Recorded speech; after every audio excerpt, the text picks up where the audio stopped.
પોરબંદરમાં બેરોજગારો માટે જિલ્લા રોજગાર કચેરી દ્વારા ભરતી મેળાનું આયોજન કરાયું હતું, જેમાં રીતસર બેરોજગારોની મશ્કરી થઈ હોય તેવી સ્થિતિ સર્જાઈ હતી, જે સમગ્ર હકીકત મીડિયામાં ન આવે તે માટે પણ રોજગાર અધિકારીએ હવાતિયા માર્યા હતા.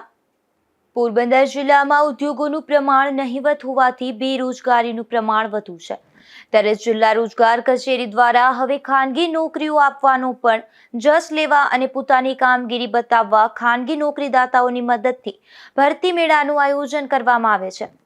આવું જ આયોજન આજે પણ કરવામાં આવ્યું હતું, પરંતુ તેમાં રોજગાર અધિકારી દ્વારા નોકરીદાતાની કોઈ પણ જાતની ખરાઈ પણ કરવામાં આવી ન હતી. તો બીજી તરફ ભરતી મેળાનો સમય 11 વાગ્યાનો હતો, પરંતુ કેટલાક નોકરીદાતા 1 વાગ્યે આવ્યા હતા. આમ બે કલાક સુધી બેરોજગારોને બેસવું પડ્યું હતું અને નોકરીદાતાઓની રાહ જોવી પડી હતી. આ અંગે ઇન્ટરવ્યુ આપવા આવેલા કેટલાક લોકોએ આ મામલે ગુજરાત ન્યૂઝને જાણ કરતા ગુજરાત ન્યૂઝની ટીમ પણ સ્થળ પર રિયાલિટી ચેક કરવા માટે દોડી ગઈ હતી, જ્યાં હકીકતમાં ઉમેદવારોએ 2 કલાક રાહ જોવી પડી હોવાનું સામે આવ્યું હતું.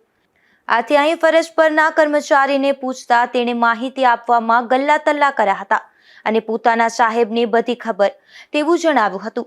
બીજી તરફ જેના દ્વારા આયોજન હતું તે કચેરીના મુખ્ય અધિકારી તો સ્થળ પર આવ્યા જ ન હતા અને એસી વાળી ઓફિસમાં બેસી મીડિયાને દબાવવા પ્રયાસ કર્યો હતો, જેમાં ગુજરાત ન્યૂઝની ટીમને ફોન કરી આ અધિકારીએ એવું જણાવ્યું હતું કે રોજગારી મેળાનું કવરેજ તમે ગેરકાયદેસર રીતે કર્યું છે, જે અંગે જિલ્લા પોલીસ વડાને રજૂઆત કરી પત્રકારો સામે હું કાયદાકીય પગલાં લેવડાવીશ તેવી અણાવડત જેવી વાત કરી અને પત્રકારોને ભયભીત કરી આ સમાચારો પ્રસારિત ન થાય તે અંગે નિષ્ફળ પ્રયાસ કર્યો હતો.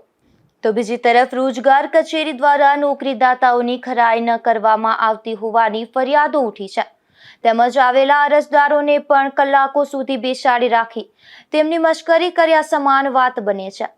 ત્યારે આ મામલે જિલ્લા કલેક્ટર યોગ્ય તપાસ કરે અને જરૂરી કાર્યવાહી કરે તેવી પણ માંગ ઉઠી છે. નિપુલ પોપટ સાથે અશોક થાનકી, ગુજરાત ન્યૂઝ, પોરબંદર.